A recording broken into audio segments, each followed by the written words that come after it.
দেখো প্রথম প্রশ্ন কি বলছে, এক ব্যক্তি ৮৬০০ টাকা ৫ পুত্র ৪ কন্যা এবং ২ ভ্রাতুষ্পুত্রের মধ্যে সমান ভাগে ভাগ করে দিলেন, যাতে প্রতি কন্যা প্রতি ভ্রাতুষ্পুত্রের ৪ গুণ এবং প্রতি পুত্র প্রতি ভ্রাতুষ্পুত্রের ৫ গুণ টাকা পায়। প্রতি কন্যা কত টাকা পায়? দেখো সহজ মেথডে কিভাবে তাড়াতাড়ি করা যাবে।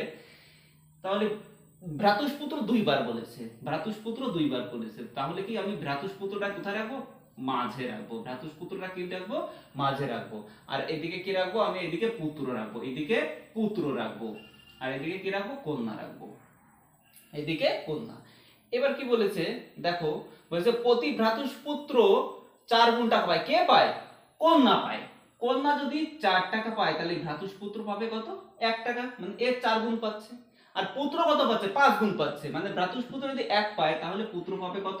৫। ভ্রাতুষ্পুত্র যদি ১ পায় পুত্র পাবে ৫। এবার দেখো অনুপাতে কি আসলো? 5:1:4।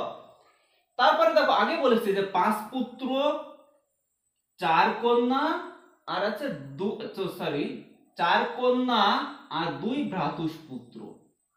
তাহলে ৫ ৫ কত? আমি গুণ করে নেব। ৫ ৫ ২৫, ২ অক্ষে ২, ৪ ৪ ১৬। এটা আমার কি বেরালো? অনুপাতে বেরালো। আর টোটাল কত দিয়ে আছে টাকা? ৮৬০০ টাকা দেওয়া আছে। টোটাল কত আছে? ৮৬০০ টাকা দেওয়া আছে। ৮৬০০। কি চাইছে উত্তরে? চেয়েছে কন্যা। কন্যা কত টাকা পায়? কন্যার অনুপাতটা কত? ১৬।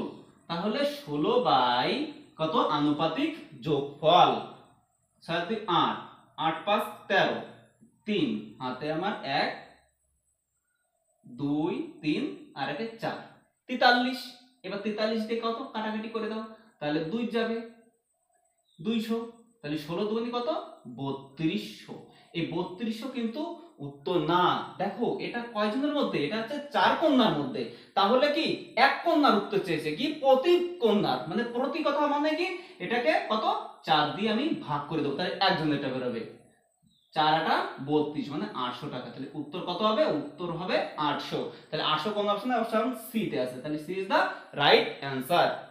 দেখো পরের প্রশ্ন, যেটা সহজ মেথডে করার একটা খুব তাড়াতাড়ি পরীক্ষায় উত্তর দেওয়ার কি আছে কি, কিছু অর্থ পি কিউ আর এর মধ্যে 6:19:7 অনুপাতে ভাগ করা হলো। কিউ আর থেকে 200 টাকা নেওয়ার পর তাদের অর্থের অনুপাত দাঁড়ায় 3:10:3। তাহলে মোট অর্থ কত? তাহলে কি বলেছে? পি কিউ আর তিনজন ব্যক্তি, এদের কি বলেছে? প্রথমে অনুপাত 6:19:7। তারপর পরে আবার কিছু টাকা কে কিউ থেকে আর তে দিয়েছে। কত? কিউ থেকে আর এর টাকা ট্রান্সফার হয়েছে কত? 200 টাকা। কত টাকা লেনদেন হয়েছে? 200 টাকা। কত? কিউ আর কে দিয়েছে 200 টাকা। তারপরে যে অনুপাতটা দাঁড়াচ্ছে কত? 3:10 কত? 3। এবার দেখো কিউ আর কে দিচ্ছে, এখানে পি তো কোনো লেনদেন করছে না, তাহলে পিটা আমি সমান করে নেব। কি করব? পিটা আমি সমান করে নেব। তাহলে সমান করতে গেলে কি করব? এটাকে আমি কত? গুণ 2 করব, মানে 2 দিয়ে গুণ করে দেব। এটাকে এই অনুপাতকে 2 দিয়ে গুণ করে দেব। তাহলে কত? উপরে থাকে 6:19:7। এবার এটাকে 3 দুগুণে 6 10 দুগুণে 20 3 দুগুণে 6। এই দেখো সমান হয়ে গেছে। এটা কি হয়ে গেছে? সমান হয়ে গেছে। এবার দেখো উপর নিচে অনুপাত কত দাঁড়াচ্ছে? 1 দাঁড়াচ্ছে। এটাও কি 1 দাঁড়াচ্ছে। 19 থেকে 20 1, 6 থেকে 7 1 গ্যাপ। ওই 1 সমান সমান কত টাকা বলেছে? 200 টাকা। 1 সমান সমান কত? 200 টাকা। তাহলে একে কত? একেও 200 হবে। উত্তর কি দিচ্ছে? মোট অর্থের পরিমাণ কত? মোট মানে কি এই অনুপাতটা কি করতে হবে? যোগ করতে হবে। মোট অর্থ মানে কি তিনজনের মোট অর্থ। তাহলে 32। তাহলে কত হলো? এটা 32 দিয়ে কি করতে হবে? গুণ করতে হবে। এটা কত? 32 দিয়ে গুণ করতে হবে।